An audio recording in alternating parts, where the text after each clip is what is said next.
तरीके से जो ब्लैक माइंड कर्व है वो काम करता है, और ये एमएमसी में टीबीसी के अंदर मैंने एक्सप्लेन किया हुआ है।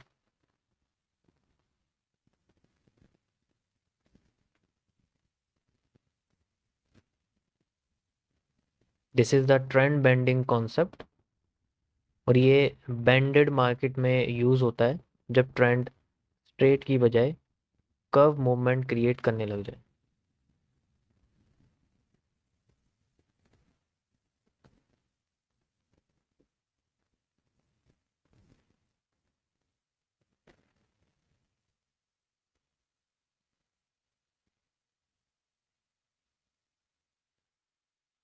ओके, सो इसमें बेसिकली आप देख सकते हो कि जब मार्केट बेंड होके अपने आप को डाउनसाइड लेके आती है,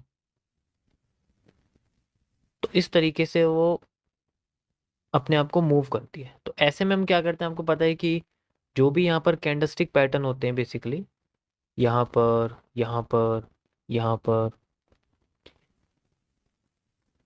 जस्ट लाइक मैं यहाँ पर अभी रेड कैंडल की बात कर रहा हूँ।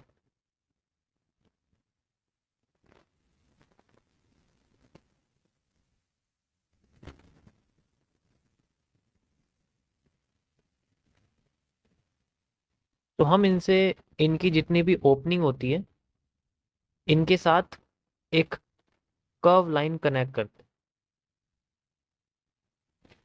ये मैंने पहले भी बताया हुआ है।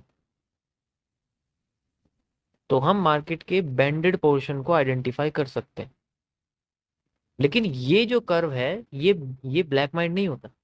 काम ये भी करता है, लेकिन इसके पहले मार्केट में फॉल आने के चांसेस ज्यादा रहते हैं, उसके बाद ये काम करके दिखा। तो ऐसा कर्व ब्लैक माइंड नहीं बोला जाता। बहुत लोग ऐसा मान रहे थे कि ये भी ब्लैक माइंड है, नहीं ऐसा नहीं होता। काम तो ये भी करता है, लेकिन इसका नाम वो नहीं। यहाँ पर मार्केट जो है वो स्लाइटली अपने आप को पॉजिटिव कर रही है, हम इसकी बात नहीं कर रहे हैं। हम बात कर रहे हैं कि मार्केट अपने आप को मोर नेगेटिव करना शुरू कर, तब वो ब्लैक माइंड होता है। यानी कि ऐसे की बजाय मार्केट अपने आप को और भी ज्यादा नेगेटिव करने की कोशिश कर, और एट द एंड जब उसका एक 90 डिग्री का मूव आता है, तब जाके हमारे पास एक ब्लैक माइंड कर्व कनेक्ट होता है। सो इसमें जो एंगल है आप खुद देख सकते हो वो किस तरीके से क्रिएट हो रहा है।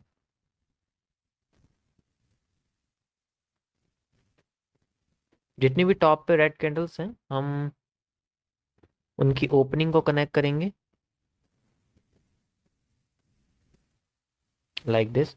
तो अब जो इसमें कर्व बनेगा वो होगा हमारा ब्लैक माइंड। बेसिकली कर्व इस तरीके से आना चाहिए, ना कि ऐसे आना चाहिए। ऐसे नहीं होना चाहिए, वो ऐसे होना चाहिए, तो वो ब्लैक माइंड होगा, क्योंकि इसके ब्रेक होने के चांसेस बहुत ज़्यादा रहते हैं।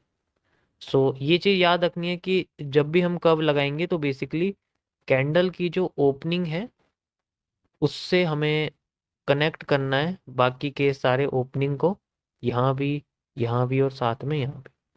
इसके बाद जब मार्केट इसको ब्रेक करेगी, then we have a real breakout. 78% cases में ये जो ब्रेकआउट होता है ये रियल ब्रेकआउट होता है। इट मीन्स ये एक रियल ब्रेकआउट होता है।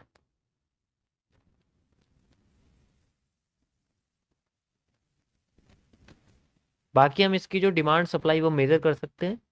जैसे मार्केट इस तरीके से उठ के आई थी, तो रीसेंट हाई से लेके यहाँ तक का एरिया हम यूज़ कर सकते हैं, और फिर बाद में अपने लो से हाई तक का एरिया आइडेंटिफाई कर सकते हैं, ताकि हमें रिवर्सल एरिया मिल सके। मार्केट हमें वहाँ तक जाते हुए दिख सकते हो, शायद और भी ऊपर जा सकती है, बट हम लोग क्वांटिटेटिव एनालिसिस के बेसिस पे चलेंगे। ये हमारी क्यूएफएल है, और ये हमारा रिवर्सल एरिया है।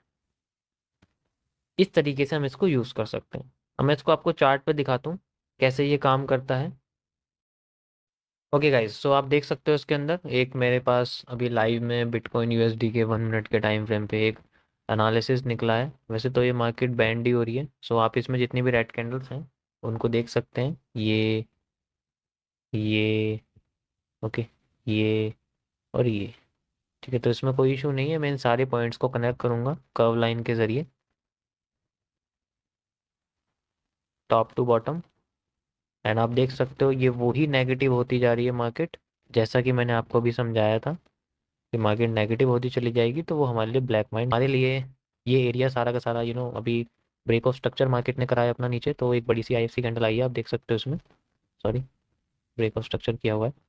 ठीक है, तो जैसे ये ब्रेक करेगी सो वी हैव दिस। अभी मैं इसमें जो कैपिटल है वो भी आपको दिखा देता हूँ। Okay, let me log in. Okay, so कि 120 से $200 के बीच में मैं इसमें स्टॉप लॉस ले सकता हूँ। 1% का स्टॉप लॉस ले रहा हूँ, 1 से 3% का स्टॉप लॉस बीच में। ठीक है। सो और जो टेक प्रॉफिट है वो तो हमें डिमांड के हिसाब से पता लगेगा, क्योंकि हम बाई साइड में जाएंगे अभी। तो ट्राई करते हैं हम लोग आगे कैसे कैसे करना है अभी इसके बेसिस पे, ट्रेड में इसके अंदर ही चलूंगा। तो अभी डिफॉल्ट पे एक ही लॉट है, क्योंकि करीब करीब 200 से 300 पॉइंट का स्टॉप लॉस निकलेगा, 1 मिनट का टाइम फ्रेम है, तो इसलिए मैंने एक स्टैंडर्ड लॉट लगाया हुआ है। 200 पॉइंट का स्टॉप लॉस है तो $200 चले जाएंगे, 150 पॉइंट का स्टॉप लॉस है तो $150 चले जाएंगे, उस हिसाब से। ठीक है, चलो ये सेट हो चुका है हमारा TMS RMS और CMS भी।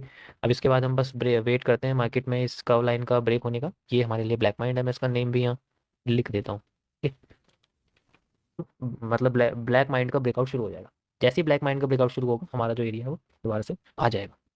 सो ब्लैक माइंड के बाद की जो डिमांड है बेसिकली वो मैं लूँगा, जो कि देखो सबसे पहले जो डिमांड है ब्लैक माइंड के बाद की वो मुझे लेनी चाहिए ये वाली।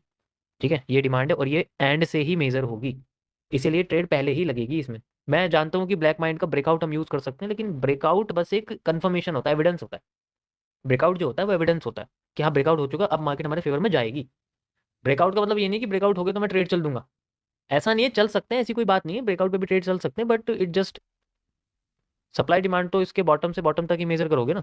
सो ये मैंने यहाँ से लेके यहाँ तक लगा दिया है। सो अब ये मेरा जो एरिया है, अब देखो मार्केट वॉल्यूम बर्स्ट में आ रही है यहाँ तक, तो अब मेरा टेक प्रॉफिट इसके हाई के यानी कि इस जगह तक।